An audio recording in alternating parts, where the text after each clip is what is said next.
সময়ও শিক্ষার গুরুত্ব অভিভাবকরা যেভাবে উপলব্ধি করছে, আজকে কিন্তু খাওয়া দাওয়া আচার অনুষ্ঠান ঈদের বাজার সব ঠিক আছে, কিন্তু অত্যন্ত দুঃখজনক বিষয় শহরের অভিভাবক ছাড়া গ্রামের অভিভাবকরা এখনো শিক্ষা সংক্রান্ত বিষয় দুর্বল।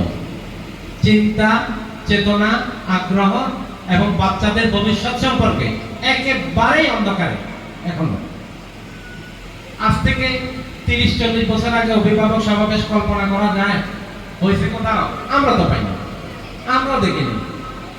তাইলে তখন আর্থসামাজিক অবস্থা এত খারাপ ছিল, কিন্তু তারপরও অভিভাবকরা কষ্ট করে বাচ্চাদের পড়াশোনার জন্য, নিজেরা হয়তো ভালো কাপড় পরতে পারেনি, ভালো খাবার খাইতে পারেনি, কষ্ট করছে, কিন্তু বাচ্চাদের জন্য করছে, শিক্ষার গুরুত্বটা বুঝেছিল। তাই এখন আমার কথা হচ্ছে, আর্থিক অবস্থার পরিবর্তন ঘটছে, সবাই হাতের মুঠায় পৃথিবী চলে আসছে, কিন্তু আমাদের শিক্ষার প্রতি আগ্রহ এবং আমাদের বাচ্চাদের ভবিষ্যৎ নির্মাণের বিষয়ে আমরা এখনো কি অসচেতন, আমরা ঘুমাই আছি, সচেতন না। মইনিয়া চিস্তিয়া স্কুল ও কলেজের 10ম বছর পূর্তির এই দিনে আমি বলবো, যতটুকু এই 10 বছরে আমরা পেয়েছি এবং যতটুকু পাচ্ছি, সেটা আমার ব্যক্তিগত কথা বলবো, আমার আশার সেটা 50% না। কারণ যে স্বপ্ন, যে চিন্তা, যে চেতনা নিয়ে মইনিয়া চিস্তিয়া স্কুল ও কলেজ প্রতিষ্ঠিত হয়েছে, সেটার আমি 20% পূরণ এখনো দেখি নাই। কেন দেখি নাই? এখানে বিশাল একটা বাধা অভিভাবকরা যদি মনে করে যে এখন আমাদের উনি বকা দিচ্ছে বা আমাদেরকে বলতে চাচ্ছি না, আপনাদেরকে বলতেছি না, আপনারা যতক্ষণ না পর্যন্ত সচেতন হবেন, বাচ্চাগুলো ভালো রেজাল্ট করবে না। মইনিয়া স্কুল ও কলেজ থেকে, মইনিয়া চিস্তিয়া স্কুল ও কলেজ থেকে গত 10 বছরে যারা A+ পাইছে এবং যারা A+ পেয়ে ভালো ভালো শিক্ষা প্রতিষ্ঠানে ভর্তি হয়েছে, ভালো ইউনিভার্সিটিতে, ইঞ্জিনিয়ারিং ইউনিভার্সিটিতে ভর্তি হয়েছে, আমি দেখেছি তাদের প্রত্যেকের অভিভাবক সচেতন। আপনারাও দেখেন, মিলায় দেখবেন, যারা A+ পেয়েছেন দেখবেন অভিভাবক সচেতন। কেমন সচেতন? এক হচ্ছে বাচ্চার পড়াশোনার ব্যাপারে তারা ওয়াকিবহাল। 2, নিয়মিত স্কুলে অভিভাবকরাই খোঁজ খবর রাখেন। 3, বাচ্চাকে ঠিকমতো পড়ছে কিনা, বাচ্চার প্রতিটা ক্লাসে পরীক্ষার রেজাল্ট কি, সেটা নিয়ে সচেতন। যার ফলশ্রুতিতে বছর শেষে সেই বাচ্চা দিছে ভালো রেজাল্ট। ইংরেজিতে একটা কথা আছে, as you sow so you reap, মানে হচ্ছে যেমন কর্ম তেমন ফল। এখন আপনি সারা বছর জমির যত্ন নেন নাই, জমির মধ্যে ঘাস হয়েছে 1 হাঁটু, নিড়ানি দেন নাই, বাঁচেন নাই, সার দেন নাই, আবার বছর শেষে ফল পাইতে চান খুব উন্নত, এটা কি সম্ভব? কখনো সম্ভব না। আপনার বাচ্চাকে আপনি একটা জমির সাথে তুলনা করেন না, আপনার বাচ্চাকে আপনি একটা খামারের সাথে তুলনা করেন না। আপনি জমিটা যেমন যত্ন করে চাষ করেন, খামারটা যেমন যত্ন করে করেন, আপনি কি আপনার বাচ্চার প্রতি এরকম যত্নশীল হইতে পারছেন? এখনো পারেন নাই। আমি আমার পূর্ববর্তী অভিভাবক সমাবেশের প্রতিটা বক্তৃতায় একটা জিনিস আমি ফোকাস করছি, হাইলাইট করছি, আজকে হাইলাইট করতে চাচ্ছি। আমি কিন্তু বাচ্চাদেরকে দোষারোপ করি না, ওরা ছোট, দোষারোপ করার কিছু না। কারণ কি, আমরা ছোট ছিলাম। এই ছোট বয়সে আমাদের মনের মধ্যে পড়াশোনাটা মানে একটা বিষাক্ত বিষয়। এখন আমাদের মনে কি কর, আমি এখন পড়াশোনা করবো না, আজকে স্কুলে যাবো না। কিন্তু পড়াশোনাটা যে একটা মজার বিষয়, স্কুল যে একটা মজার কেন্দ্র, এই মজাটা কিন্তু লাগাইতে হবে অভিভাবকদেরকে, যেটা শহরের অভিভাবকরা পারে। শহরের বাচ্চাদেরকে কিন্তু স্কুলে যেতে বলতে হয় না, তারা বরঞ্চ একদিন স্কুলে না গেলে হাঁপায় ওঠে, বলে না আমাদের স্কুলে যেতে হবে, স্কুলে না গেলে আমাদের ভালো লাগে না। কেন? সেই মজাটা তারা পায়, তার অভিভাবকরা সেই মজাটা তাদেরকে পাইতে সহযোগিতা করছে। কিন্তু আমাদের এখানে কি তাই তো না। আমরা যে স্বপ্ন এবং যে চিন্তা নিয়ে শুরু করেছিলাম, অনেকের কাছ থেকে আমরা খুব ভালো রেসপন্স পাইছি, অনেকের কাছ থেকে আমরা রেসপন্স পাই নাই। রেসপন্স না পাওয়ার অন্যতম প্রধান কারণ আছে ওই যে আর্থসামাজিক অবস্থা, চিন্তা চেতনার গভীরতা কম। সবাই চিন্তা করে মেয়ে ক্লাস 9 উঠলে বিয়ে দিব, ছেলে মেট্রিক 15 সাল পাস করলে মধ্যপ্রাচ্যে চলে যাব, রাপা নিয়ে যাবে। তাই আমি বারবার এই কথাটাই বলি, চিন্তা যখন এই দুইটার মধ্যে সীমাবদ্ধ থাকবে, এখান থেকে ডাক্তার হবে না, ইঞ্জিনিয়ার হবে না, প্রফেসর হবে না, এসপি হবে না, ডিসি হবে না, ইউনো হবে না, সারাটা জীবন। অভিভাবকরাও কষ্ট করছে, নিম্ন শ্রেণীর বেতনভোগী হয়েছে, চাষাবসা কৃষক ছিল, সন্তান সন্ততিও তাই হবে, বংশ পরম্পরা তাই হবে, যদি কিনা গুণগত পরিবর্তন না আসে। আমি বুকে হাত দিয়ে বলতে পারবো, আমাদের আশেপাশে যতগুলো শিক্ষা প্রতিষ্ঠান আছে, সরকারি বেসরকারি, ব্যক্তি উদ্যোগে হোক সরকারি উদ্যোগে হোক, কারো একটা ঠেকা লাগে নাই। আমার মতো অভিভাবকদের সবসময় বকাঝকা করতে লাগছে। আমাদের শিক্ষকরা এবং পরিচালনা পরিষদের অনেকেই একটু আগে বলে গেছেন, শিক্ষা প্রতিষ্ঠানকে তারা কি দিবে, বাংলাদেশ যারা করবে একটা সুনাম, একটা মর্যাদা। আমরা গর্ববোধ করব মইনিয়া চিস্তিয়া স্কুল ও কলেজ থেকে একটা ভালো কিছু করার জন্য সে আজকে রাষ্ট্রীয়ভাবে সম্মানিত, মানে আমাদের প্রতিষ্ঠান সম্মানিত। কিন্তু সেই দিন থেকে তো তার সাথে আমার প্রতিষ্ঠানের আর কোনো সম্পর্ক রইল না। রইল না। সে এখানে কন্ট্রিবিউট করারও কিছু নাই, আছে। কিন্তু তারপরও আমরা বারবার কেন একটি কথা বলি এই কারণে, মইনিয়া চিস্তিয়া স্কুল ও কলেজ থেকে যে পাশ করে যাবে সে হয়তো স্কুল প্রতিষ্ঠান প্রাঙ্গণে আর আসবে না, এটা থেকে সে বিদায় নিয়ে যাবে, কিন্তু দেশ থেকে তো আর সে বিদায় নিবে না। স্কুল হচ্ছে একটা দেশ গড়ার কারিগরি প্রতিষ্ঠান। এখান থেকে আমাদের দায়িত্ব হচ্ছে ভালো ছাত্র পড়াশোনা করে ভালো রেজাল্ট করে উচ্চশিক্ষার জন্য তাদেরকে পাঠানো। যখন তারা উচ্চশিক্ষায় শিক্ষিত হয়ে যাবে তখন তারা দেশ এবং সমাজ নির্মাণের ক্ষেত্রে নিজেকে নিয়োজিত রাখতে পারবে। তো এখন আমার মূল বিষয়, আমি ঈদের সময় দেখি এত বাজার করে ফেনী বাজারের কোনো শেষ নেই। এক একটা পরিবারের ঈদের সময় যারা মধ্যপ্রাচ্যে থাকে অধিকাংশ তো চিনি 80 তো বলে 20,000, 30,000, 40,000 টাকা পাঠায়, ঈদের জামা কাপড় সব কিনতে হবে। গুড, কেন? আর্থসামাজিক অবস্থার পরিবর্তন করছে, এটা আমরা খুশি। ভাতের অভাব নেই, এটাও আমরা খুশি। কিন্তু শিক্ষার কি পরিবর্তন ঘটতেছে? আমি কি দেখতেছি আমার মেয়েটা যে আজকে কোচিং এ যাচ্ছে, আমার মেয়েটা সকালে খাইছে কিনা, তারপরে আমার মেয়েটার শরীর ভালো আছে কিনা, মেয়েটার কোচিং এর বই আছে কিনা, গাইড বই আছে কিনা, কলম আছে কিনা, মেয়েটা কোচিং এ তার ফিটা পরিশোধ করছে কিনা, না, সেটার প্রতি কমপ্লিট উদাসীন। খাওয়া দাওয়া, জামা কাপড়, আচার অনুষ্ঠান, মোবাইল সব চলবে, কিন্তু একটা গাইড কেনার কথা বললে আর কোনো সাউন্ড নেই। এরপরে শুরু হয়ে যাবে অজুহাত। তাইলে একা প্রতিষ্ঠান কিভাবে এদেরকে উন্নয়নের পথ দেখাবে? সম্ভব? বলেন আপনারা। পিতা এবং মাতা মত্তা কথা অভিভাবক বিহীন, পরিচর্যা বিহীন স্টুডেন্ট জীবনে ভালো করতে পারবে না। একটা দুইটা করবে, সেটা গড গিফটেড। গড সবাইকে গিফট দেয় না। যাকে গড গিফট দেয় বুঝতে হবে তার পিছনে নির্দিষ্ট কোনো কারণ আছে। তার উদাহরণ টেনে বলি, কাজী নজরুল ইসলাম গড গিফটেড। তার অভাব ছিল, সুযোগের অভাব ছিল, অর্থের অভাব ছিল, কিন্তু স্রষ্টা তাকে এমনই দিয়েছেন যেটা দুনিয়া অভাবগুলোকে অনেক দূরে সরাই দিছে না? পক্ষান্তরে রবীন্দ্রনাথ ঠাকুরের কোনো অভাব ছিল না। রাজ পরিবার, বছরের 11 মাসে লন্ডনে থাকতো, 7 জন গৃহ শিক্ষক ছিল। সে কি করছে? তার অর্থ, বিত্ত এবং তার ক্ষমতাটাকে কাজে লাগাই সে শিক্ষিত হয়েছে এবং সে অনেক বড় হয়েছে এবং সর্বশেষে নোবেল পুরস্কার প্রাপ্ত হয়েছে। সত্য না? আর পক্ষান্তরে নজরুল কিছুই করতে পারে না, কিন্তু তারপরও নজরুলের অবস্থান আর রবীন্দ্রনাথের অবস্থান এক নয়, সেটা রবীন্দ্রনাথ নিজের মুখেই স্বীকার করে গেছেন। তাইলে নজরুল কয়জন হবে? সম্ভব না তো। তাইলে রবীন্দ্রনাথ তো পড়াশোনা না করলেও পারতেন। যে রাজার পরিবার, এরা পড়াশোনা করলে কি না করলে কি প্রয়োজনীয়তা ছিল না। এখন এই কথাগুলো বলার একমাত্র কারণই হচ্ছে আমি দেখছি বাচ্চাটা ফ্যাক্টর না, ফ্যাক্টর অভিভাবক। আমি বারবার বলতেছি শহর এবং গ্রামে পড়াশোনার মূল পার্থক্য হচ্ছে অভিভাবক। শহরের অভিভাবকরা কেন ভালো? শহরের অভিভাবকরা অধিকাংশ চাকরিজীবী, ডাক্তার, ইঞ্জিনিয়ার, জজ, ব্যারিস্টার, উকিল, মোক্তার। একেবারে শহরে যেটা সবচেয়ে ছোট চাকরি করে সেটা হলো এসপি অফিস, ডিসি অফিস বা ইউনো অফিসের পিয়ন। সত্য কিনা? দেখবেন সেই ইউনো, এসপি, ডিসি অফিসের পিয়নের ছেলে A+ পায়। কেন? সে সারা জীবন পিয়ন থাকতে চিন্তা করে, ইস আমার ছেলেটা যদি ডিসি হইতো, আমার মেয়েটা যদি ইউনো হইতো, আমার ছেলেটা যদি এসপি হইতো। তার মাথায় সে চিন্তা থাকে। একজন কেরানি শহরের, যার কারণে ওই কেরানি চিন্তা করে যেভাবেও এর পড়াশোনা করাইতে হবে। তো এখন একমৌখিক ভাবে উন্নয়ন সম্ভব না। বাংলাদেশ বা বিশ্বের যে কোনো দেশ সরকার সারাটা জীবন চেষ্টা করলেও দেশ উন্নত হবে না যদি দেশের জনগণ সরকারকে সাহায্য না করে।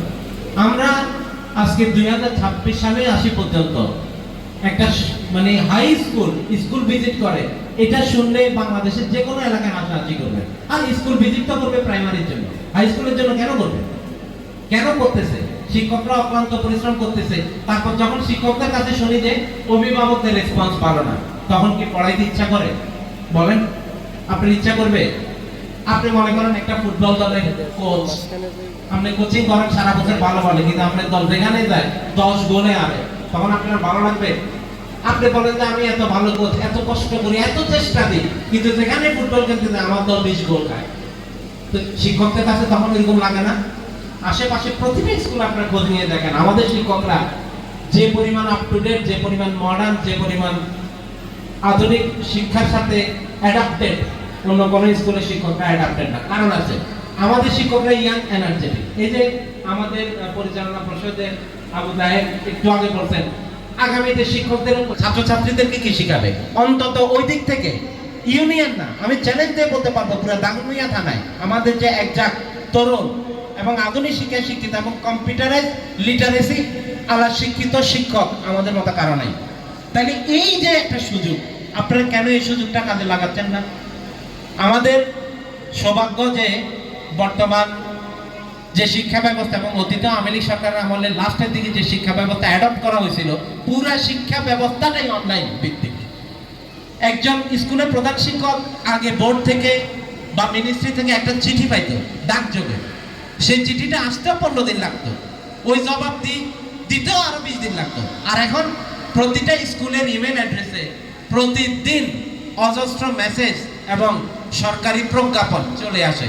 এখন শিক্ষক যদি লিটারেট না হয়, সে প্রজ্ঞাপনে দেখবে না, নির্দেশনাও দিতে পারবে না, তখন তাকে উপজেলা অথবা জেলা শিক্ষা অফিস থেকে শোকজ করা হবে যে আপনাকে যে নোটিশ দেওয়া হয়েছিল ওই নোটিশের জবাব কই। তখন ওই শিক্ষক বলবে যে আমি তো কম্পিউটার চালাইতে পারি না, তা আমি কিভাবে জবাব দেব? সেটা লিখতেও পারে না, টাইপও জানে না। তো ওই দিক থেকে তো আমাদের স্কুল 100% কম্পিউটার লিটারেট। আমাদের প্রতিটা শিক্ষক কম্পিউটারের উপর ভালো দখল জানে। আর আমাদের প্রধান শিক্ষক নিজে কম্পিউটারের উপর অনার্স মাস্টার্স করা, সফটওয়্যার ইঞ্জিনিয়ারিং এর উপর। এর থেকে বড় পাওনা এই অজপাড়া গায়ে আমার মনে সম্ভব না কারো দ্বারা। আপনার খোঁজ খবর নিয়েন তো, প্রতিটা স্কুলের প্রধান শিক্ষকের সাথে আমাদের প্রধান শিক্ষকের তুলনাটা করিয়েন তো, ধারে কাছেও নেই। এই কথাটা শুধু বলবো। তারপরে আমাদের সহকারী শিক্ষকদের কথা বলেন, প্রতিটা শিক্ষক তার নিজের সাবজেক্টে অনার্স এবং মাস্টার্স করা। ফিজিক্সের শিক্ষক ফিজিক্সে অনার্স মাস্টার্স, কেমিস্ট্রি শিক্ষক কেমিস্ট্রিতে অনার্স মাস্টার্স, ইংরেজি শিক্ষক ইংরেজিতে অনার্স মাস্টার্স, ম্যাথমেটিক্সের শিক্ষক ম্যাথমেটিক্সে অনার্স মাস্টার্স। আমরাও যখন পড়াশোনা করছি তখন কিন্তু আমরা বিষয়ভিত্তিক শিক্ষক পাই নাই। পাইছি কি? আজকে ইংরেজি ক্লাস ওই বাংলা স্যারই নিতেছে, স্যার নাই। আজকে অঙ্ক ক্লাস অঙ্ক স্যার নাই, ওই জন্য ওই কৃষি শিক্ষার স্যারে আসে অঙ্ক নিতেছে। হয়েছে না? বিষয় ভিত্তিক শিক্ষক প্রতিটা শিক্ষা প্রতিষ্ঠানে রাখা অত্যন্ত চ্যালেঞ্জিং এবং কঠিন একটা বিষয়। কারণ যারা ফিজিক্স কেমিস্ট্রি ম্যাথমেটিক্স এবং ইংরেজির মতো সাবজেক্টে অনার্স মাস্টার্স করে, তারা এই অজপাড়া গায়ে শিক্ষকতা করে না। আপনারা কোন দিয়ে দেখেন? নাই। আমি শিক্ষা প্রতিষ্ঠানের নাম বলবো না, দেখেন না, নাই। দেখবেন কি পাস করছে কোনো রকম ডিগ্রি অথবা অনার্স কোনো একটা সাবজেক্টে, পড়াইতে সে এখন কৃষি বিজ্ঞান পড়ায়। সে কৃষি বিজ্ঞানের ছাত্র না, সে ফিজিক্সের ছাত্র না, কেমিস্ট্রির ছাত্র না। সত্য কিনা? তাইলে বিষয়ভিত্তিক প্রতিটা সাবজেক্টের জন্য রেসপেক্টিভ শিক্ষক মইনিয়া চিস্তি স্কুল ও কলেজ প্রতিষ্ঠার লগ্ন থেকে নিশ্চিত করে আসতেছে। তাহলে আমাদের ছাত্রছাত্রীরা কেন ভালো করবে না? আর স্কুলটাতে নিবিড় পরিচর্যার মাধ্যমে সকাল থেকে যে কোচিংটা চালু হয়, এই কোচিংয়ে কার লাভ হয়? শিক্ষার্থীরা লাভ হয় না? এই যে 2025 সাল পর্যন্ত আমাদের জিয়াউদ্দিন সোহাগ করছে 24 সাল পর্যন্ত শতভাগ পাস মইনিয়া চিস্তি স্কুল ও কলেজ। কেন? ক্লাস তো সব স্কুলে হচ্ছে, সবাই শতভাগ পাস করে না কেন? করে না আমাদের শিক্ষা ব্যবস্থার সাথে অন্যদের শিক্ষা ব্যবস্থার আমূল পরিবর্তন, প্লাস আমাদের আন্তরিকতার সাথে অন্য স্কুল পরিচালনা পর্ষদ এবং শিক্ষকদের আন্তরিকতার ঘাটতি আছে। তাইলে আমাদের পক্ষ থেকে যখন আমরা 100% একটা এফার্ট, ইফেক্টিভ একটা এডুকেশন সিস্টেম নিয়ে আগাই, তখন যদি অভিভাবকদের কাছ থেকে আমরা পজিটিভ একটা রেজাল্ট না পাই, তাইলে কি আমাদের দ্বারা সম্ভব? গোলামালি বুয়েটে পড়ছে, বুয়েটে টিকছে সিভিল ইঞ্জিনিয়ারিং এ। আপনারা দেখেন তো ফেনী ডিস্ট্রিক্টে আর কে টিকছে? একটা লোক দেখেন, একটা লোক দেখেন ফেনী ডিস্ট্রিক্টে আর কয়জন টিকছে? হ্যাঁ, দেখাইতে পারবেন। ফেনী ডিস্ট্রিক্টে যারা ঢাকা শহরে থাকে তাদের ছেলে পেলে টিকছে, ডিস্ট্রিক্ট থেকে টিকে নাই। এবং এই অজপাড়া গ্রাম থেকেও টিকে নেই, সম্ভব না। সিট কয়টা? অল্প, 400-500 সিট। সারা বাংলাদেশে 400-500 জনের মধ্যে ঢুকা কি চারটিখানি বিষয় মনে করেন? এই স্কুলটা কে চিনে? দাগনভূঞা উপজেলা বাইরে গেলে স্কুলটা কেউ চিনে না। চিনে কি? চিনে না। কিন্তু অত্যন্ত গর্বের বিষয় এবং পরিশ্রমের ফল, শিক্ষকদের অক্লান্ত প্রচেষ্টার ফল, যে মহান আল্লাহর ওলির নামে এই শিক্ষা প্রতিষ্ঠান, ওনার দোয়ার বরকতে এবং ওনার উসিলায় এবং আল্লাহর একটা স্পেশাল রহমতের কারণে আমাদের ছেলেপেলেগুলা কিন্তু ভালো করে। তবে আমি আশাবাদী, যদি অভিভাবকরা আমাদেরকে সাহায্য করে, অভিভাবকরা যদি শিক্ষার্থীর কি সমস্যা, একটা ছেলে বা একটা মেয়ে পড়াশোনায় দুর্বল হইতে পারে, এটা কিন্তু এমন না যে সবাই ট্যালেন্ট হবে, কিন্তু তার দুর্বলতাটা ফাইন্ড আউট করতে হবে, সে কেন দুর্বল। যেমন দেখা যায় সকালে স্কুলে আসে কিছু খায় না, মাথা ঘুরায় পড়ে যায়, সত্য না? দুর্বল থাকে, পোলাপাইন ক্লাসে মনোযোগ দেয় না, খালি জুড়ায়। কারণ কি? দায়িত্ব আছে। সকালে যখন বাচ্চাটা চলে আসবে, ওকে এমন একটা খাওয়ার পেটে দিতে হবে যেন 2টা 3টা 4টা পর্যন্ত সে থাকতে পারবে, ভারী খাবার। আর আমাদের এই অত্র অঞ্চলে বাংলাদেশের মানুষের ভারী খাওয়া রয়েছে ভাত। আর আমি মনে করি স্টুডেন্টদের জন্য সকালবেলা ভাত অতি উত্তম। গ্যাস্ট্রিক ইরিটেশনও হবে না, পেটের মধ্যেও থাকবে, তার কাছেও আর দুর্বলতা আসবে না, সে পড়াশোনা করতে পারবে, স্কুলে 4-5 ঘন্টা যা থাকবে সে করতে পারবে। আর আধুনিক যুগে তো সবাই টিফিন নিয়েই যায়, বক্স আছে না, মা বক্সে করে কিছু দিয়ে দিবে, ভাত দিলে ভাত, রুটি দিলে রুটি। তারা তো বলতেছে না কোরমা পোলাও দেওয়ার জন্য, বলতেছে কেউ না। উদ্দেশ্য কি? আমার বাচ্চাটা যেন ক্লাসে না জুড়ায়, আমার বাচ্চাটা যেন দুর্বলতার কারণে তার ব্রেনে পড়াশোনা না ধরে। ব্রেন ফুড হচ্ছে সুগার, চিনি, মিষ্টি। তাইলে ভাতেও মিষ্টি চিনি আছে, রুটিতেও আছে। আবার এই খাওয়াটা পেটে অনেকক্ষণ থাকে। চিপস খাই কি ক্লাস করা যায়? আচার খাই ক্লাস করা যায়? চানাচুর খাই ক্লাস করা যায়? বাদাম খাই ক্লাস করা যায়? আমি তো দেখি বাচ্চারা এগুলা খায়। এখন মারা যদি একটু সচেতন হয়, পিতাদের কথা বলি না এই কারণে তারা রুটি রুজি এবং সংসার চালানো নিয়ে এত বেশি অর্থনৈতিক বিষয়, মানসিক টেনশনে থাকে, বাচ্চাদেরকে দেখা তাদের পক্ষে সম্ভব হয় না। আমি মনে করি বাচ্চাদেরকে গড়ার জন্য প্রধান কারিগর হচ্ছে তার মা। একটা বাচ্চা যদি ভালো রেজাল্ট করে, তার হিস্ট্রি খুঁজে দেখবেন তার মার অক্লান্ত পরিশ্রম। বাবার কি চেষ্টা করছে, মা যখন যা চাইছে বাচ্চার জন্য বাবা দিছে, এতটুকু, এর বেশি না। ওই জন্য বলি অভিভাবক সমাবেশগুলা মূল ফোকাসটাই হচ্ছে আমাদের পুরা সমাজ ব্যবস্থা এবং অভিভাবকদেরকে পরিবর্তন হইতে হবে।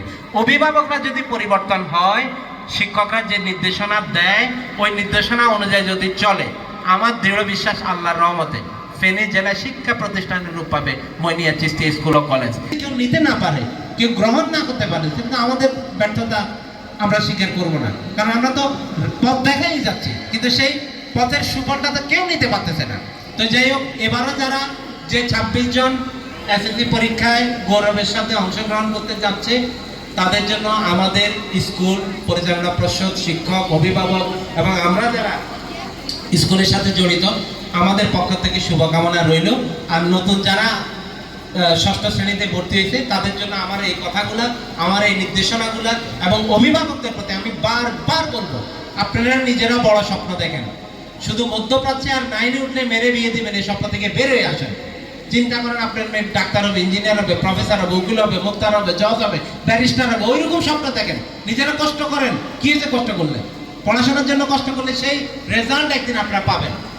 গ্রামের এবং শহরের পড়াশোনার মূল পার্থক্যর একটাই কারণ, অভিভাবকের চিন্তা চেতনা।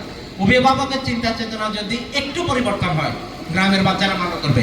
আর একটা কথা বলি, গ্রামের বাচ্চারা ন্যাচারাল ট্যালেন্ট, শহরের বাচ্চারা ন্যাচারালি ট্যালেন্ট না। শহরের বাচ্চাদের এরকম আলো বাতাসের ব্যবস্থা নেই, এরকম গাছের ব্যবস্থা নেই, এরকম বাতাসের ব্যবস্থা নেই, এরকম খোলা প্রান্তর নাই। ওরা একটা বিল্ডিং এর মধ্যে সবসময় বেড়ে ওঠে, একটা বিল্ডিং থেকে গিয়ে আরেকটা বিল্ডিং এ থাকে।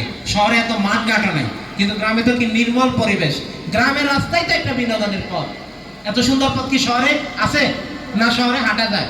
শহরে টমটম চলে, রিক্সা চলে, ভ্যান চলে, ট্রাক চলে, পিকআপ চলে, বেশি দূরে শহরে যাওয়ার দরকার নেই। ফেনী গেলে লেবু দেখেন, আমরা বিরক্ত হয়ে যাই না, কিন্তু আমরা গ্রামের নির্মল বাতাসে এই রাস্তায় যখন হাঁটি, কি পরিবেশ! তাইলে এই পরিবেশটাও তো কাজে লাগানো উচিত।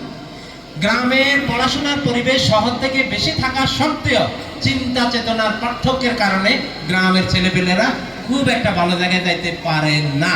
যারা চাকরি করে, চাকরিজীবী, বললাম তো একদম ছোট পিয়ান হইলেও তারা তখন চিন্তা করে যে ছেলের বা মেয়ের পড়াশোনার গুরুত্বটা কি। কারণ কি, তারা তাদের বসের সারাটা জীবন খেদমত করতে করতে চিন্তা করে, ইস আমার ছেলেটা যদি বস হয়, আমার মেয়েটা যদি বস হয়, তো বস হইতে কি করতে হবে? অবশ্যই তাকে এসএসসি এবং এইচএসসিতে প্রথম ভালো রেজাল্ট করতে হবে, হবে না? তারপরে সে স্বপ্ন দেখবে একটা পাবলিক ইউনিভার্সিটিতে টিকার, বুয়েটে টিকার, মেডিকেলে টিকার। তারপরে স্বপ্ন দেখতে হবে বিসিএস পরীক্ষা দেওয়া। তারপরে না এই যে পিয়ন বা কেরানি বাবা যে সাহেবের এতদিন পরিশ্রম করে ওনার সব কিছু মেনটেন করে ওনারে শ্রম দিয়ে অফিস চালনায় সহযোগিতা করছে, তখন যাই তার ছেলে একদিন মানুষ হবে এবং তার স্বপ্ন পূরণ হবে। আপনারা পত্রিকায় দেখেন না, আপনারা মিডিয়াতে দেখেন না যে বাবার স্বপ্ন থেকে বাবা কি করতে, ছোট্ট চাকরি করতে, সেখান থেকে কি আজ করছে। তো ওই জন্য আমি বলবো, আর গ্রামের বাবারা কি করে, দিন মজুর, আমরা মধ্যপ্রাচ্যে থাকে, ঠিক না? কিন্তু মায়েদেরই সবচেয়ে বেশি আমি মনে করি শ্রম দেওয়া। আরে যেখানে স্কুল নিজে স্বেচ্ছায় সানন্দে ক্লাস চালু রাখছে, বাচ্চাদেরকে পড়াশোনার জন্য বলতেছে, সেখানে তো অভিভাবক আরো এক পা আগে দিয়ে আসি বলার দরকার যে স্যার আমরা আপনাদেরকে সাহায্য করবো, যেভাবেও ভালো রেজাল্টের একটা ব্যবস্থা করেন। এটা সত্য না? যতদিন পর্যন্ত, আমি আবারও বলবো, অভিভাবকদের চিন্তা চেতনার পরিবর্তন না ঘটবে, মইনিয়া চিস্তিয়া স্কুল 10 বছরের জায়গায় 100 বছর পার করে ফেলবে, কিন্তু গ্রামীণ শিক্ষা ব্যবস্থার কোনো পরিবর্তন ঘটবে না যদি মন মানসিকতায় পরিবর্তন না আসে। যাক, আমি সময় আর নিব না, সময় সংকীর্ণ। আমাদের অপর বক্তারা কিন্তু যে কথাগুলো বলছে, বিশেষ করে আজকে জিয়াউদ্দিন সোহাগ, আমি যে কথাগুলো বলতে চাইছিলাম সব কথা উনি বলে ফেলছে। ওনাকে আমি ধন্যবাদ জানাই, আমার খুব পছন্দ হয়েছে। আমাদের দরকার অভিভাবকদেরকে সচেতন করা। অভিভাবকরা যদি চিন্তা চেতনা নিয়ে আসে আরো কিভাবে শিক্ষার মান উন্নয়ন করা যায়, আমাদেরকে যদি কোনো পরামর্শ দেয়, আমরা তো 10 হাতে সেটা মেনে নিব, কিন্তু কেউ কিছু বলে না, কেউ কিছু বলেও না। আমরা যেটা অ্যাডপ্ট করি সেটাও লুফে নেয় না। এখন লুফে যদি না নেয়, ওই সারা বছর বাচ্চারা স্কুলে আসবে আর যাবে, কোনো মতে একটা পরীক্ষা পাশ করবে, ওই পাশ দিয়ে কিচ্ছু হবে না, ওই পাশ দিয়ে কিচ্ছু হবে না। পাশের মতো পাশ যদি না হয়, আপনারও স্বপ্ন পূরণ হবে না, বাচ্চারও জীবনে ভালো কিছু আর হবে না। আপনিও যে পথে গেছেন, বাচ্চাও সেই পথে যাবে, এর থেকে ভালো কিছু আর আশা করা যায় না। তো আমি আবারও আমার বক্তব্য শেষ করার আগে এটাই বলবো, যারা এসএসসিতে এবার 26 জন যাচ্ছে, এবারের পরীক্ষা পদ্ধতি অন্যবারের পরীক্ষা পদ্ধতি থেকে ভিন্ন। পদ্ধতি নিয়ে 2 মিনিট কথা বলি। এত বছর যে পরীক্ষায় অংশগ্রহণ করা হয়েছে, সেখানে কিছু না কিছু লিখলেই পাস, এবার কিন্তু সে পাস আর হবে না। সুতরাং আমি তোমাদেরকে বলবো, পরীক্ষার প্রশ্নটা পাওয়ার পর আল্লাহ রাসূলের নাম নিয়ে চিন্তা করে আগে ভালো করে প্রশ্নটা পড়ে প্রতিটা প্রশ্নের উত্তর দেওয়ার চেষ্টা করবে। একটা প্রশ্ন যেন ছেড়ে না আসা হয়। কারণ কি, বোর্ড থেকে নির্দেশনা এটাই, কিছু না কিছু লিখলে কিছু না কিছু নাম্বার দিবে। এবং যে সমস্ত স্টুডেন্ট ভালো করতে চায় তাদেরকে বলবো, তোমরা প্রতিটা প্রশ্নের উত্তর খুব সুন্দরভাবে নির্দিষ্ট সময়ের মধ্যে শেষ করবা। আর যাদের ক্যালিবার ভালো না, শুধুমাত্র পাস করতে চাও, তাদের প্রতি অনুরোধ থাকবে একটাই, একটা প্রশ্নের উত্তর ছেড়ে দিও না, যা পারো লিখবা। কারণ নির্দেশনা এমনই, খাতায় কিছু থাকলে শিক্ষক কিছু নাম্বার দিবে, না থাকলে দিবে না, ঠিক আছে? আর যারা নতুন আসছো 6ষ্ঠ শ্রেণীতে, তোমরা তো আসো, 5-6 বছর থাকবা, তোমাদের সাথে দেখা হবে, অভিভাবকদের সাথেও দেখা হবে। আমরা আমাদের যে অক্লান্ত পরিশ্রম, যে চেষ্টা, সেটা অব্যাহত রাখবো। তবে অভিভাবকদের প্রতি শেষ যে নির্দেশনা, আপনারা যদি সাহায্য না করেন, আপনাদের ছেলেপেলে ভালো করবে না। আমরা স্কুল দিছি, প্রতিষ্ঠান দিছি, সারাটা জীবন প্রতিষ্ঠান থাকবে, তারা আপন গতিতে চলবে। এখান থেকে যারা বেনিফিটেড হতে পারবে তারা বেনিফিটেড হবে, যারা পারবে না তাদের দুঃখের আর কোনো সীমা থাকবে না। কারণ এটা একটা সুযোগ। Education is a facility, education is an investment. এখন আর পড়াশোনা আগের মতো নেই, স্কুলে পাঠালে আমার পড়লো, আপনি ভালো রেজাল্ট করলেও যে কোথাও চান্স পাবেন তার কোনো গ্যারান্টি নেই, পাশের মতো পাস হইতে হবে। তো আমি আর আমার বক্তব্য দীর্ঘায়িত করবো না। সকলের প্রতি আমার আন্তরিক শুভেচ্ছা। আসসালামু আলাইকুম ওয়া রাহমাতুল্লাহি ওয়া বারাকাতুহু।